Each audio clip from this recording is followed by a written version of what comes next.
मेरे प्यारे दोस्तों, यह कहानी माई क्रूअल लव पार्ट 9 है। उम्मीद करती हूँ कि आपको मेरी सारी कहानियाँ पसंद आ रही होगी। चलिए हम इस कहानी में आगे बढ़ते हैं। हमने पिछले भाग में देखा रुद्र के चेहरे पर एक फीकी सी मुस्कान आ गई और बोला, आप मुझे थैंक यू बोलने के लिए मुझसे मिलना चाह रहे थे। ऐसा मैं नहीं सोचता मिस्टर स्मिथ, बात कुछ और है, सीधे पॉइंट पर आइए, क्योंकि मेरे पास टाइम बहुत कम है। पार्टी में सारे मेहमान मेरा वेट कर रहे हैं। मिस्टर स्मिथ ने कहा, मानना पड़ेगा मिस्टर रुद्र, चेहरा देखकर अंदर का इमोशन जान जाते हैं। मैंने बहुत सुना है आपके बारे में और यकीन मानिए मैं आपसे काफी इम्प्रेस हुआ हूँ। यह सच है कि मैं सिर्फ आपको थैंक यू कहने के लिए यहाँ नहीं आया, बल्कि आपके लिए एक प्रपोजल लेकर आया हूँ। मुझे अपने पार्टी के लिए फंड चाहिए, कैंपेनिंग के लिए। मैं चाहता हूँ कि वो फंड आप मुझे दें। यदि मैं पावर में आ गया तो फिर आप जो चाहे कर सकते हैं। मेरी तरफ से आपको पूरी आजादी रहेगी। रुद्र ने कहा, आप सौदा कर रहे हैं मिस्टर स्मिथ? वह बोले, हाँ, आप भी बिजनेस करते हैं और हम भी बिजनेस ही करते हैं। क्या फर्क पड़ता है कि बिजनेस करने का तरीका अलग अलग हो। देखिए मिस्टर रुद्र, यदि आपका बाहरी सपोर्ट रहेगा तो मैं पक्का पावर में आ जाऊंगा, क्योंकि आपके बहुत सारे इन्फ्लुएंसर हैं जो आपसे काफी इम्प्रेस भी रहते हैं। मिस्टर रुद्र ने कहा, इसमें मेरा क्या फायदा है? मिस्टर स्मिथ बोले, आपकी बहुत सारी प्रोजेक्ट्स अभी तक पेंडिंग है। यदि मैं पावर में आ गया तो सारे प्रोजेक्ट्स चालू हो जाएंगे और जिन प्रोजेक्ट्स पर आपके नजर है वो भी आपको मिल जाएगा। रुद्र ने काफी सोचकर बोला, मैं आपकी मदद तो करूंगा, लेकिन इसमें मेरा नाम नहीं आना चाहिए। मंजूर हो तो बोलिए। मिस्टर स्मिथ ने कहा, ओके, मुझे मंजूर है। दोनों के बीच में एक बिजनेस डील होती है और दोनों मुस्कुराते हुए बाहर निकलते हैं। रुद्र की नजर पार्टी की हर मेहमान पर गई, लेकिन उसे मित्रा कहीं नहीं नजर आई। वह गुस्से में बुदबुदाया, मैंने कहा था इस लड़की को कि रेडी रहना आज की पार्टी में, लेकिन नहीं, बहुत ही जिद्दी है। इसको मेरी एक बार में कोई बात समझ में नहीं आती है। उसी समय रुद्र के कान में माया की आवाज आई, जो हेमा जी से पूछ रही थी, आंटी, मित्रा नहीं दिखाई दे रही है, क्या वो पार्टी में नहीं आ रही है? हेमा जी बोली, नहीं बेटा, उसने आने से मना कर दिया। मैंने जब कारण पूछा तो बोली कि तबीयत खराब है। रुद्र की भौवें तन गई और वो अपनी मुट्ठी भिंचते हुए कहा, सब बहाना है उसका इस पार्टी में ना आने के लिए। अभी मैं देखता हूँ कि कैसे नहीं आती है। वो अंदर चला गया और कमरे में देखा तो मित्रा सो रही थी। यह देखकर उसे और भी गुस्सा आ गया। वह दरवाजा नॉक किया, लेकिन मित्रा ने कोई रिस्पॉन्स नहीं किया। वह तेज कदमों से अंदर आया और टेबल पर हाथ दे मारा, लेकिन मित्रा ने फिर भी कोई रिस्पॉन्स नहीं किया। उसका गुस्सा और भी बढ़ने लगा और उसके पास में रखे पानी का जग मित्रा के मुंह पर उड़ेल दिया। वह हड़बड़ाहट में उठ गई और रुद्र के गुस्से से भरी आंखों को देखकर वो भी गुस्से से बोली, यह क्या है मिस्टर रुद्र? इतनी बदतमीजी आप हमारे साथ कैसे कर सकते हैं? रुद्र ने कहा, मैंने कहा था ना, आज हमारे घर में पार्टी है और तुम रेडी रहना। वो बेड से उठते हुए उसके सामने खड़ी और सपाट बोली, हमें नहीं आना था तो हम नहीं आए।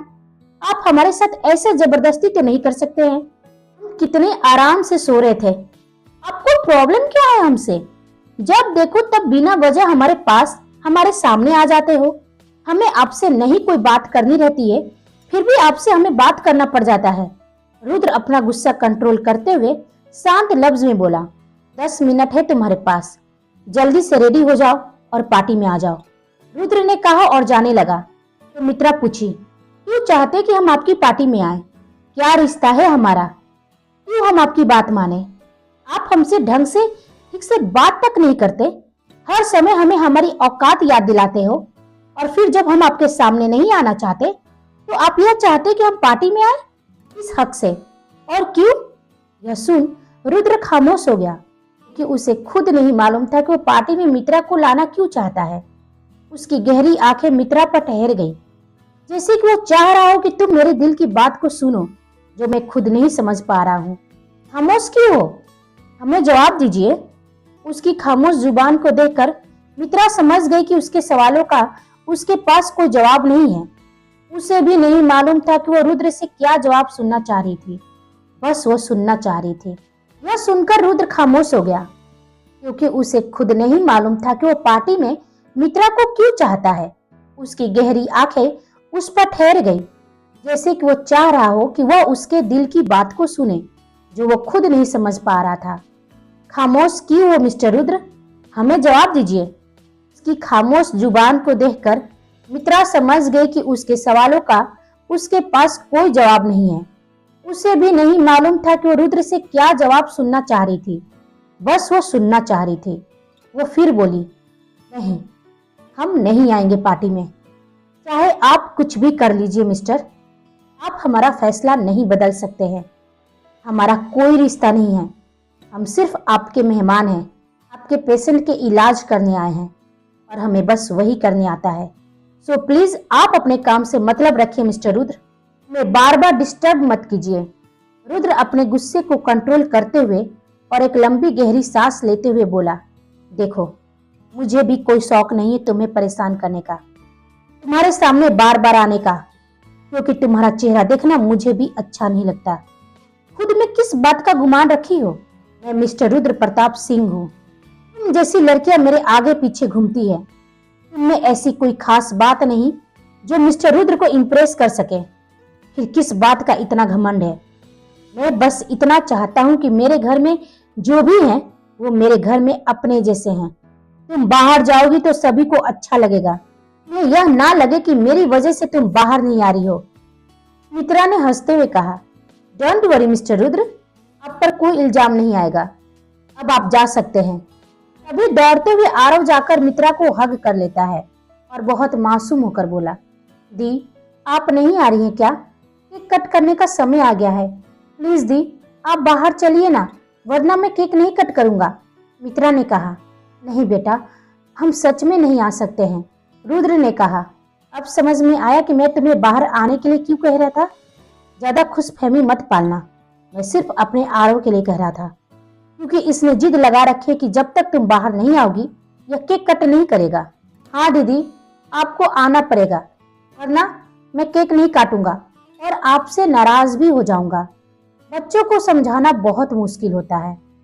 इसलिए मित्रा बोली, ठीक है बेटा, हम सिर्फ आपके लिए इस पार्टी में आएंगे, क्योंकि आज आपका बहुत बड़ा दिन है और हम नहीं चाहते हैं कि आप हमारी वजह से उदास और मायूस हो। बस थोड़ी देर में हम आ रहे हैं। अब आप बाहर जाइए।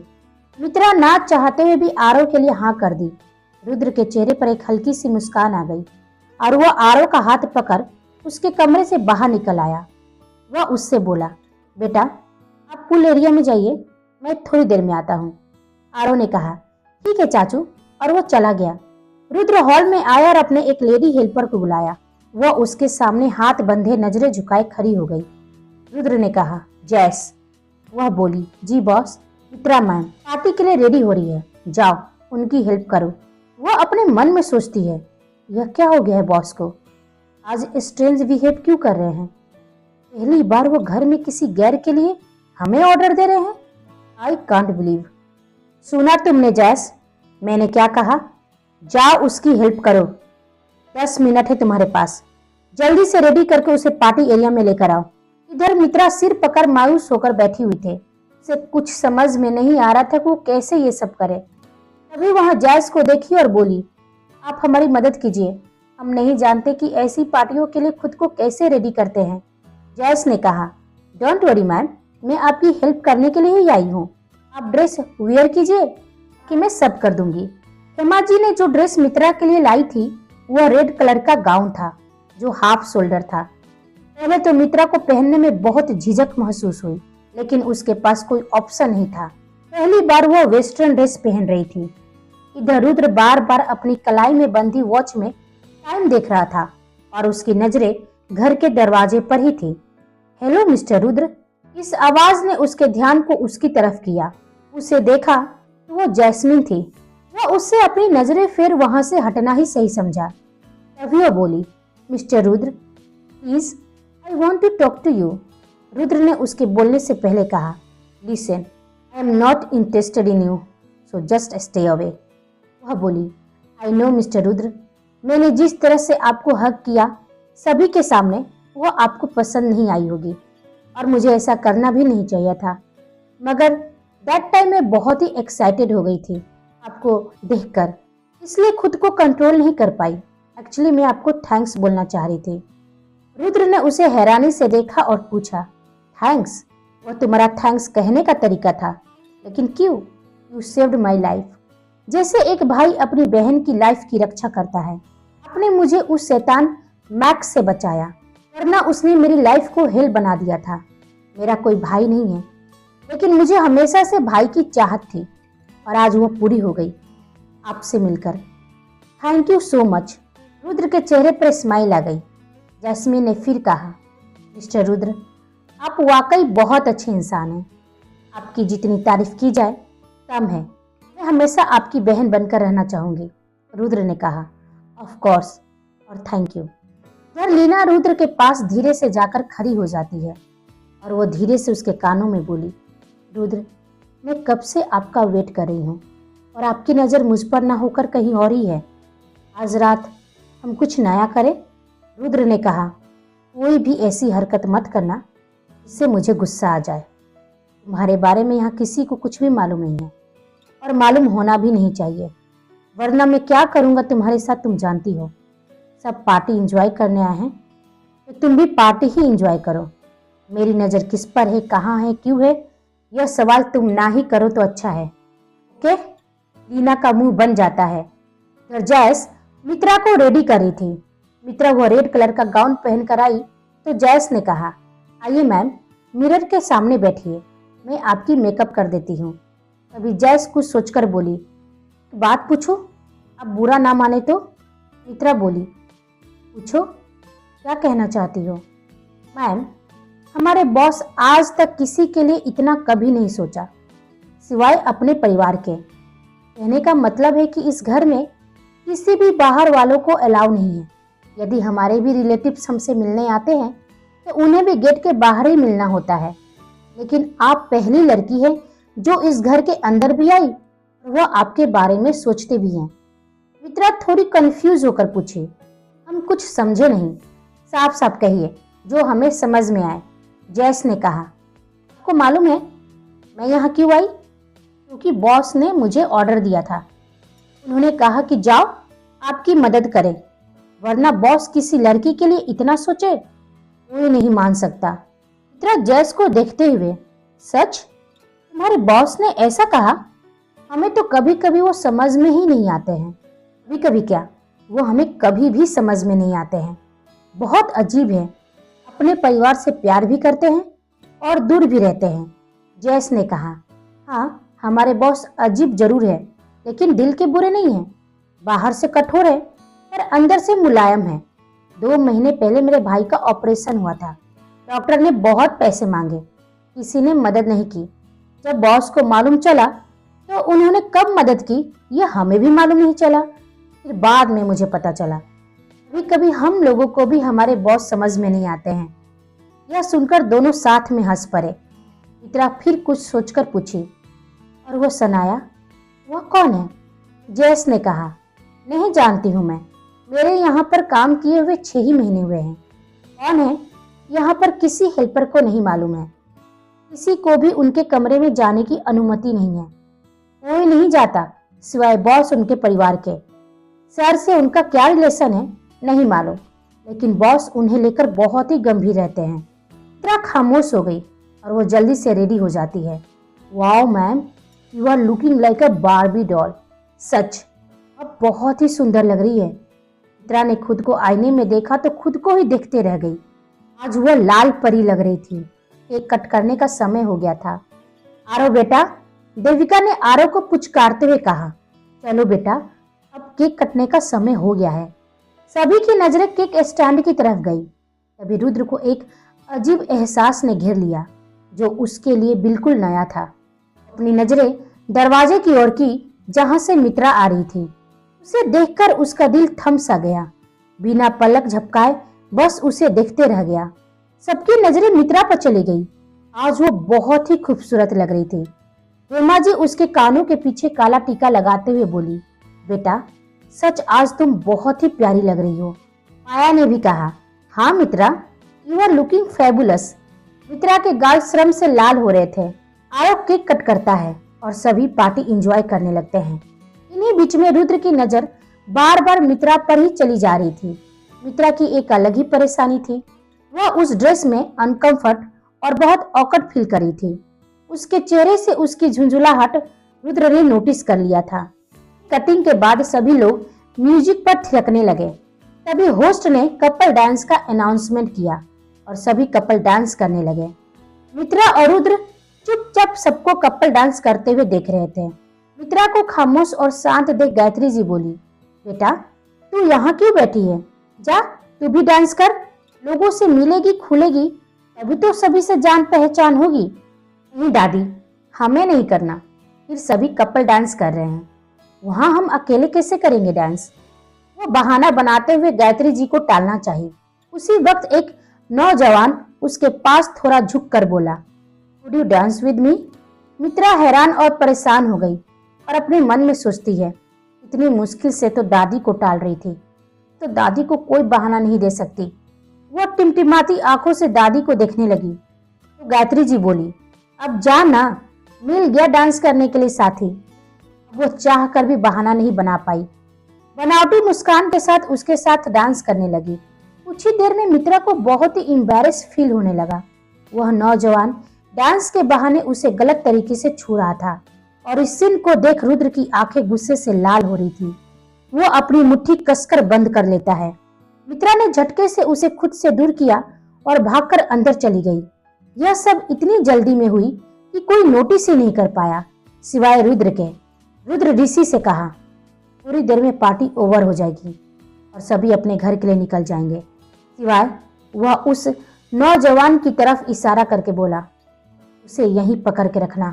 और वो जल्दी से मित्रा के पीछे गया। मित्रा को कमरे में ना पाकर वो बेचैन सा हो गया। यह लड़की भी ना अभी तो अंदर आई थी, अब कहाँ चली गई?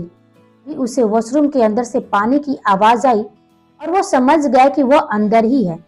वह दरवाजे के पास जाकर नॉक करना चाहा, तभी उसे धीरे धीरे मित्रा के रोने की आवाज आई, दरवाजा खोलो, तुम ठीक हो ना, बाहर निकलो। रुद्र लगातार बोले जा रहा था लेकिन वह दरवाजा नहीं खोलती है। दरवाजा खोलो वरना मैं तोड़ दूंगा, आखिरी बार कह रहा हूँ, खोलो दरवाजा। मित्रा ने दरवाजा खोला।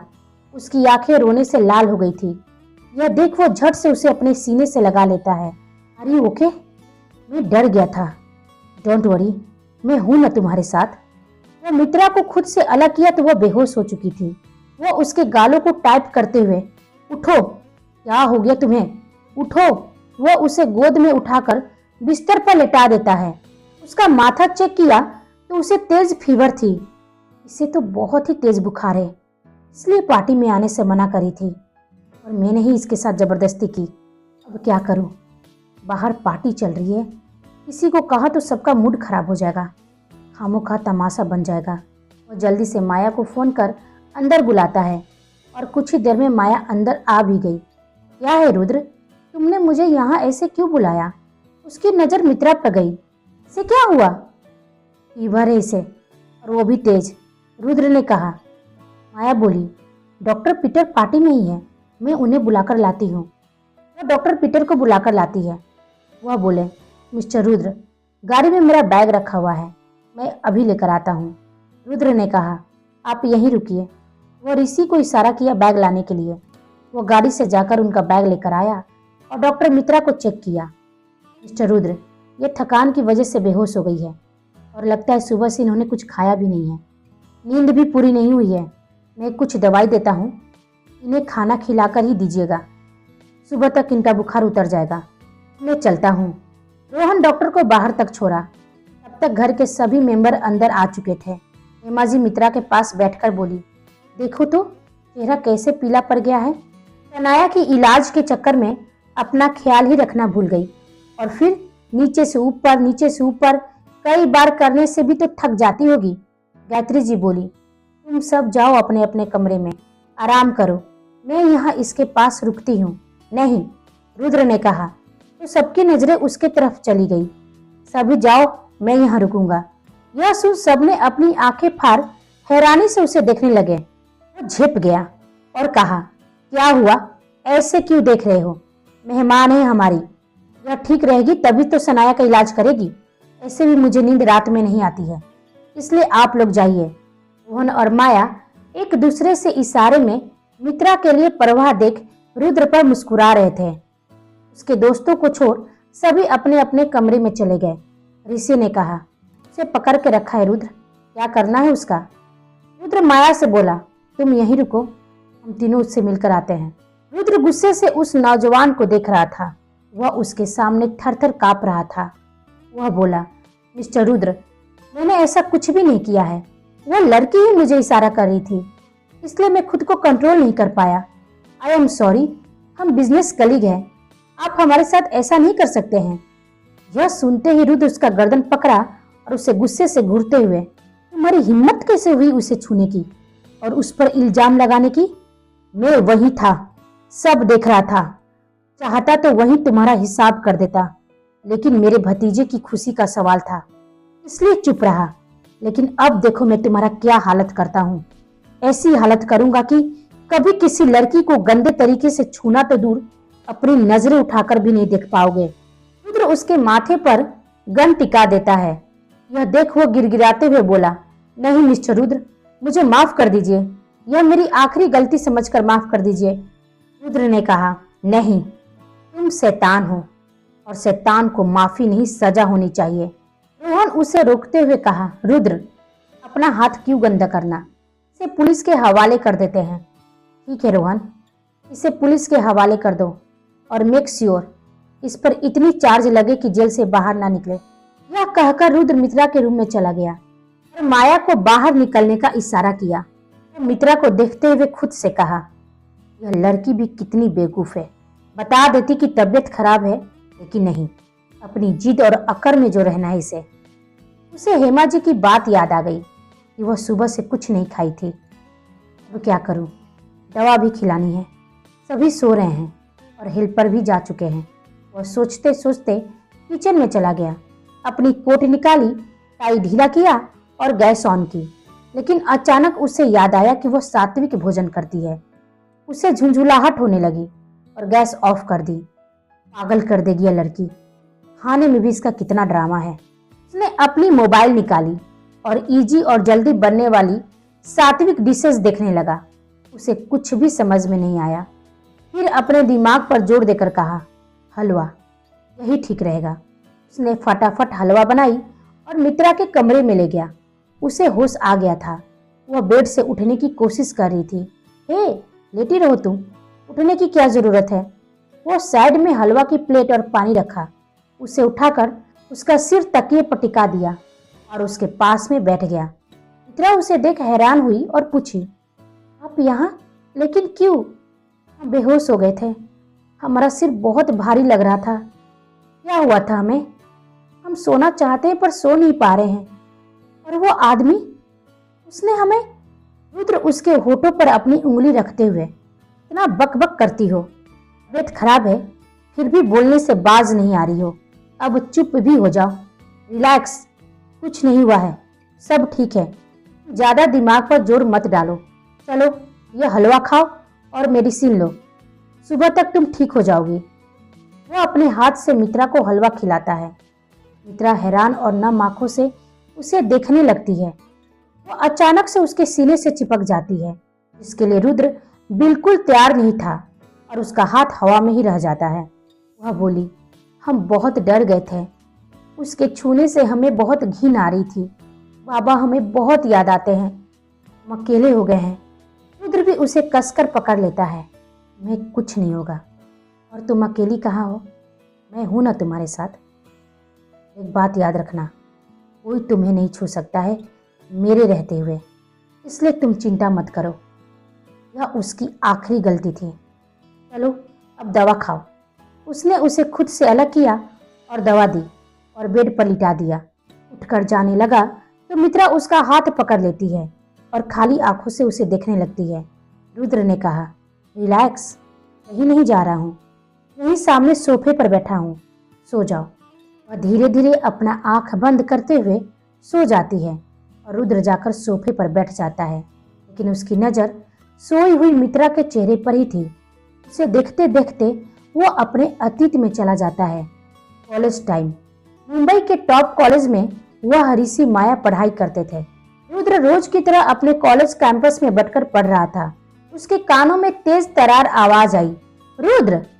वह पीछे पलट कर देखा तो एक बहुत ही खूबसूरत लड़की जींस टॉप में उसे आवाज दे रही थी।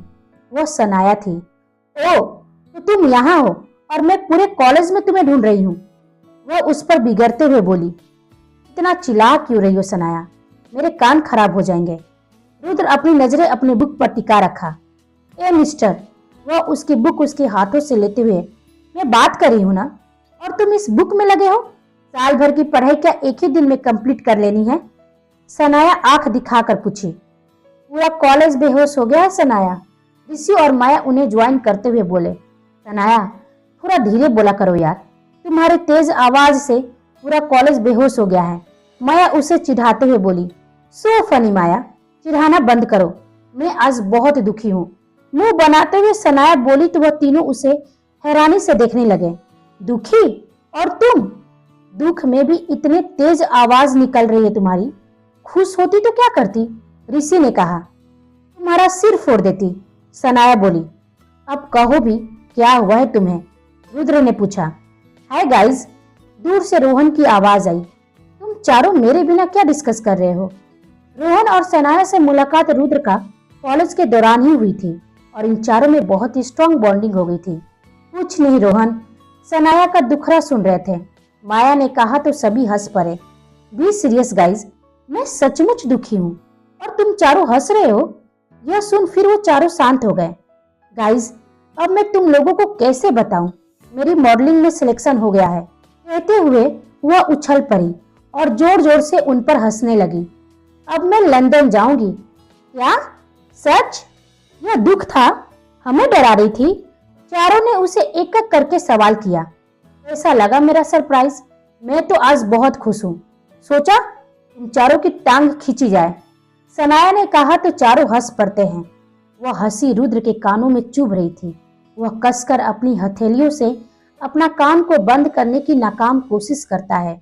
आंखों में आंसू और चेहरे पर दर्द से वो छटपटा जाता है। सुबह की पहली किरण मित्रा के चेहरे पर पड़ी, जिससे उसकी आंखें खुली।